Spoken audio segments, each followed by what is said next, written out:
अस्सलाम वालेकुम प्यारे दोस्तों, कैसे हैं आप लोग। एक बार फिर से आप सभी का स्वागत है अपने चैनल एचआर वीडियो में नए और लेटेस्ट वीडियो के साथ। तो आज फिर हम आप लोगों के लिए लेकर के आए हैं क्लास 10th का उर्दू चैप्टर नंबर 5 जिसका नाम है आशियाना। तो आपकी क्लास जो है वो रेगुलर चलता जा रहा है। अगर आप चैनल पर नए हैं तो चैनल को सब्सक्राइब तो कर लेंगे और बेल आइकन ज़रूर दबा लेंगे ताकि 2024 के लिए आपके लैंग्वेज पेपर की तैयारी अच्छे से चले।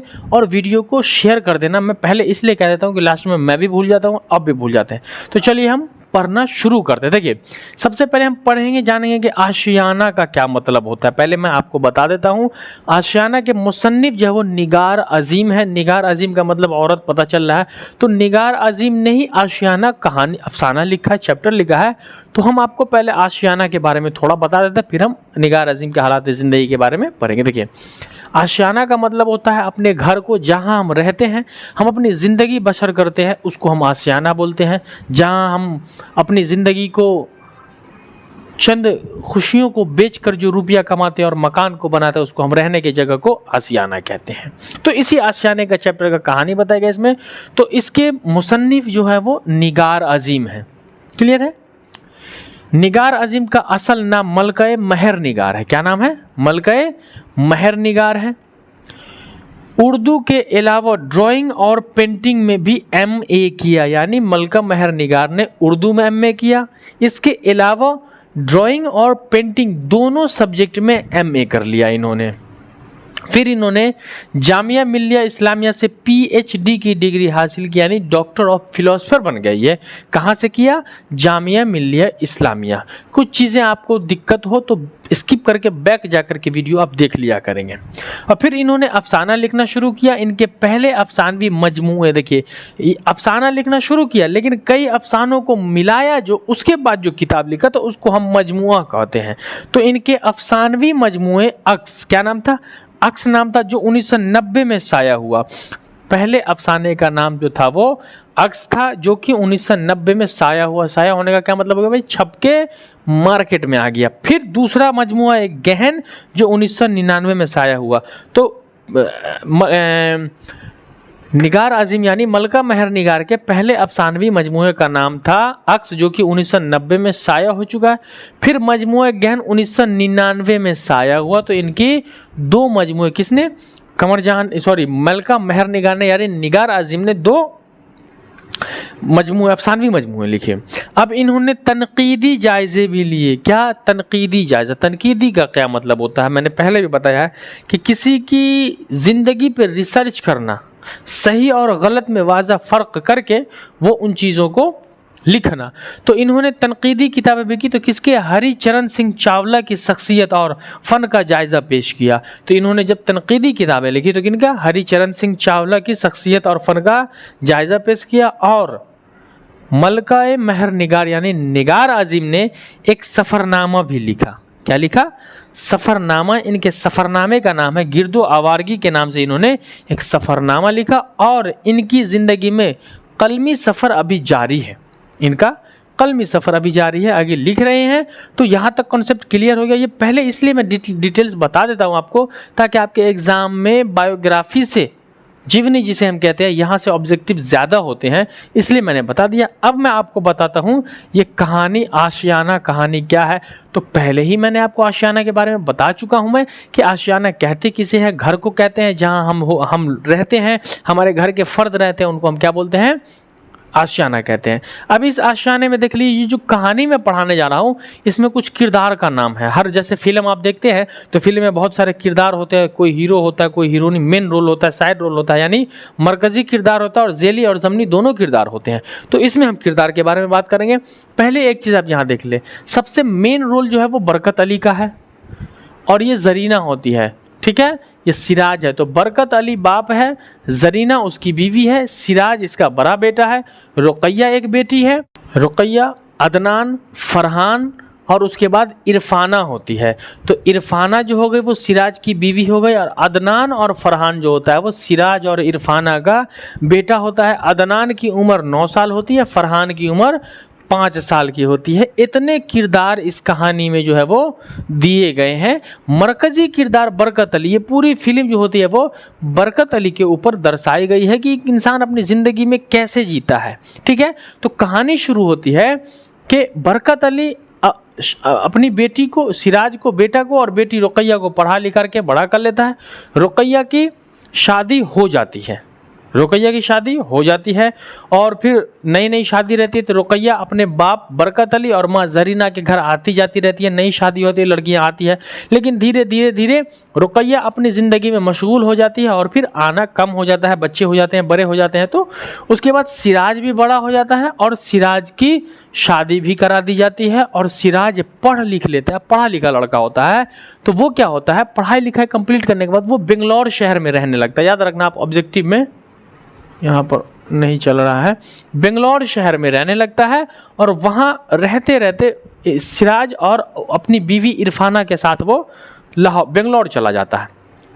अब वहाँ रहते रहते वो क्या करता है, अपने बाप बरकत अली और जरीना माँ दोनों को ज़बरदस्ती की नहीं माँ यहाँ आ जाओ, और फिर क्या करते हैं कि बरकत अली और जरीना जो होते हैं वो बेटे और बहू की मोहब्बत में बेंगलौर चले जाते हैं और उनका ये जो आशियाना होता है, जो अपनी मेहनत और मोहब्बत से तिनका तिनका करके जोड़ा था, बेटे और बहू की मोहब्बत में ये आशियाना यहीं छूट जाता है और सिराज के घर बरकत अली और जरीना दोनों वहाँ चले जाते हैं।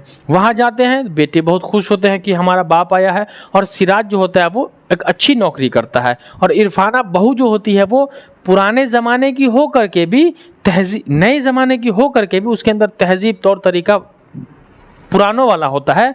वो अपने ससुर और सास जरीना की बेइंतहा खिदमत करती है, बहुत खिदमत करती है और वहाँ हर तरीके का आराम होता है, ठीक है। और उसके बाद बरकत अली जो है वो अपने पोते अदनान और फरहान के साथ बहुत अच्छा खेलते कूदते हैं, हीमेन बेसलेट की कहानी सुनाते हैं, पोकेमान हीमेन बेसलेट की। और फिर स्कूल के वक्त अदनान और फरहान स्कूल चला जाता था, बहुत अच्छा हंसते खेलते थे। जरीना और बरकत अली का वक्त जो था वो इनके साथ गुजरता जा रहा था, बहुत अच्छे से रह रहे थे। सिराज नौकरी करता और फिर हुआ क्या कि जरीना जो होती थी ना वो अपनी बहू इरफाना को घर के कामों में थोड़ा दिलचस्पी लेने लगती कि थोड़ा मैं ये कर लूँ।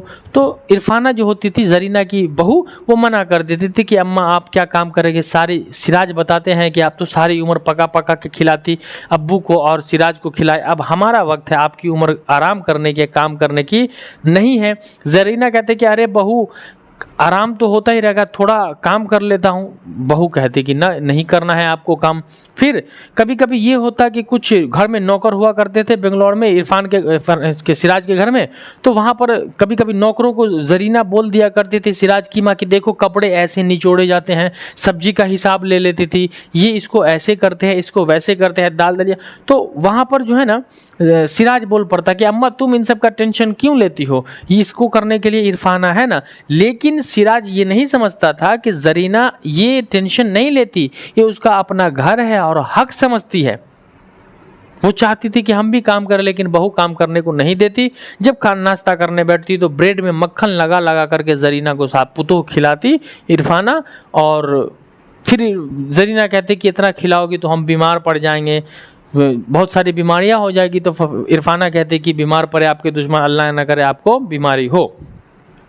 इरफाना चूंकि पढ़ी लिखी होती है सिराज की बीवी, तो इरफाना भी चाहती है कि हम नौकरी करें, लेकिन सिराज रोक देता है।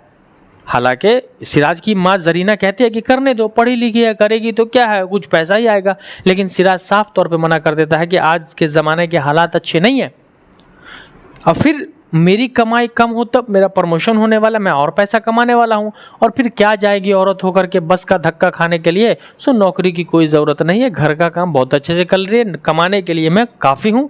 और फिर सिराज अपनी अपनी बीवी इरफाना को काम करने के लिए रोक देता है, मना कर देता है।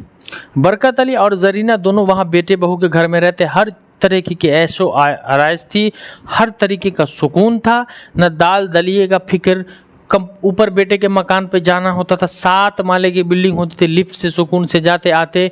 इवन ये भी पता नहीं होता था कि बाजू के कमरे में कौन मरा है, कौन जिंदा है, किसे क्या हुआ, कोई फिक्र नहीं होती थी, खाने पीने का हिसाब नहीं।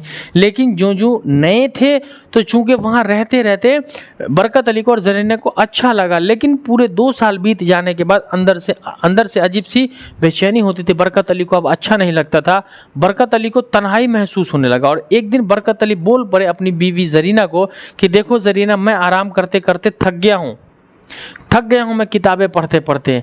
ऐसा करो, बेटे और बहू के घर बहुत रह लिए, और फिर मेहमान तो 10 दिन 20 दिन 5 दिन का होता है, हम तो यहाँ 2 साल रह गए और 2 साल के लिए कोई मेहमान नहीं होता है। अब हमें अपने आशियाने में चलना चाहिए, हमें अपने घर चलना चाहिए। ये भी कहती है चूंकि रिटायरमेंट हो चुका होता है ना, कि रिटायरमेंट के बाद ये कहते हैं कि या तो मैं कहीं काम पकड़ लेता हूँ, उसे घर बैठा बैठा मैं ऊब चुका हूँ। तो फिर ज़रीना कहते हैं कि इस उम्र में काम क्या करेंगे, और फिर बरकत अली कहते हैं कि तो ऐसा करो, चलो हम दोनों साथ में चलते हैं, अपने आशियाने पे वापस चलते हैं। फिर बेटे बहू का घर छूट थोड़ी जाएगा, जहाँ प्यार इतना मिला है तो न आने जाने का सवाल ही नहीं पैदा होता, हम तो वहाँ रहेंगे, फिर मुलाकात होती रहेगी। और अपने आशियाने पे चलते हैं जहां तुम पकाओगी और मैं खाऊंगा, भले चटनी रोटी ही सही, वहां अपना घर होगा, अपने रिश्तेदार समाज होंगे और सबसे मिलजुल करके हम यहाँ रहेंगे। और इस तरीके से दोनों अपने आशियाने पे चले आते हैं, अपने पुराने घर पे, और ये आशियाना फिर से बाग बाग हो जाता है। और इसीलिए इस कहानी का नाम आशियाना रखा गया, और ये आशियाना कहानी आपका यहाँ पर ख़त्म हो जाता है। ये किरदार का नाम था, ये किरदार आपको मिल चुका है।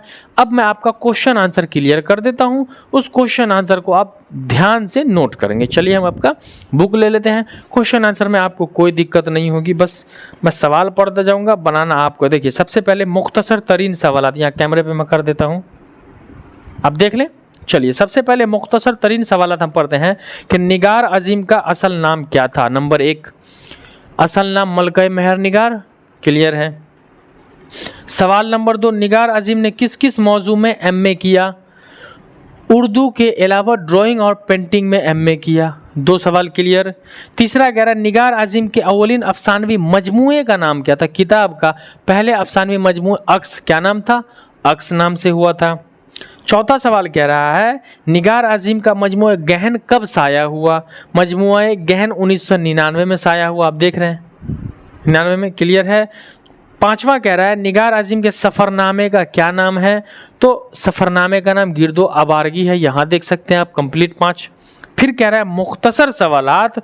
मुख्तसर सवालात में कह रहा है 2 चीज़ें, एक लफ्ज़ दिया गया है यहाँ पर सीन से, सीन है ज़र ही सही और साद है ज़र ही सही दिया हुआ है, सही ऐसे है, साद सही, ठीक है, यहाँ पर सही दिया हुआ। तो कह रहा है कि सही और सही में फ़र्क बताएं। तो देखिए इस सही का मतलब हो जाता है गनीमत, है ना, इस सही का मतलब हो जाता है गनीमत, और इस सही स्वाद वाले सही का मतलब हो जाता है दुरुस्त। जैसे मैं एक आपको बताता हूँ कि 5 रुपया न सही तो 2 रुपया ही रख लो। सही का मतलब क्या है, गनीमत। सीन वाली हे से जो होता है, सीन से सही जो होता है, इसका मतलब है, मैंने कहा आपको कि ट्रेन से न सही बस से ही दिल्ली चले जाओ, तो यानी गनीमत इसका मतलब हो गया। और साद सही का दुरुस्त का मतलब है कि आप जो लिखते हैं वो बिल्कुल सही है, दुरुस्त है। तो ये फ़र्क है, आपको लिख देना है। अगर आपको समझ में आएगा सही का मतलब गनीमत और इस सही का मतलब दुरुस्त हो जाता है। चलिए मुख्तसर तरीन सवालात, मुख्तसर सवालात का 2 नंबर देखे हैं। निगार आज़िम की शख्सियत पर 5 जुमला लिखे। शख्सियत का मतलब ये मैंने लिख दिया, असल नाम, ड्राइंग, पेंटिंग, उर्दू, ये आप लिख दोगे, आपका हो जाएगा। 3 नंबर सवाल कह रहा है सिन्फ़े अफसाना के बारे में 5 जुमला लिखे। तो मैं बता चुका हूँ कि अफसाना जो होता है वो अफसाना एक ही किरदार, मतलब ज़िंदगी के किसी एक हादसे को अफसाने में लिखा जाता है। अफसाने में हम किरदार को बदल नहीं सकते हैं, अफसाना झूठा होता है। इस तरीके से जो भी हो आप लिख लोगे, जोड़ के वो कर लोगे। फिर तवील सवालात पे पहला नंबर सवाल कह रहा है सिराज की वालदा अपने बेटे के घर पर उकताहट क्यों महसूस कर रहे थे। तो अभी मैंने बताया कि सिराज की वालदा अपने बेटे के घर पर उकताहट इसलिए महसूस कर रहे थे कि वहां आए हुए 2 साल हो चुका था और फिर अपने घर आशियाने की याद आ रही थी। ज़ेरे निसाब अफसाना आशियाना का मरकज़ी किरदार पर रोशनी डालिए। तो इस आशियाने का मरकज़ी किरदार बरकत अली है। बरकत अली के बारे में लिखेगी कि बरकत अली सिराज और रुक़ैया का बाप और ज़रीना का शौहर होता, जो कि इस कहानी का मरकज़ी किरदार है। अफसाना के इर्तका का जायज़ा ले। देखिए इर्तका का मतलब होता है तरक्की, शुरुआत जिसको कहते हैं, है ना।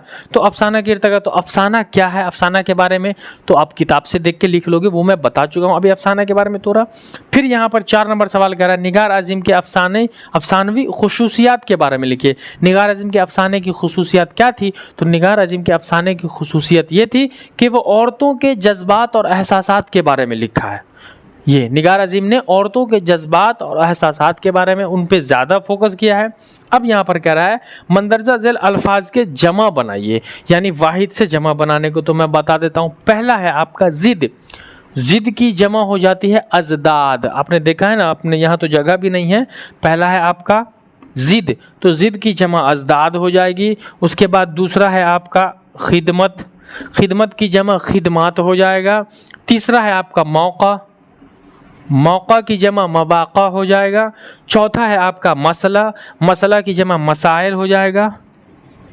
मसला की जमा मसाइल हो जाएगा। और पांचवा है आपका मंजिल, तो मंजिल की जमा क्या हो जाएगी?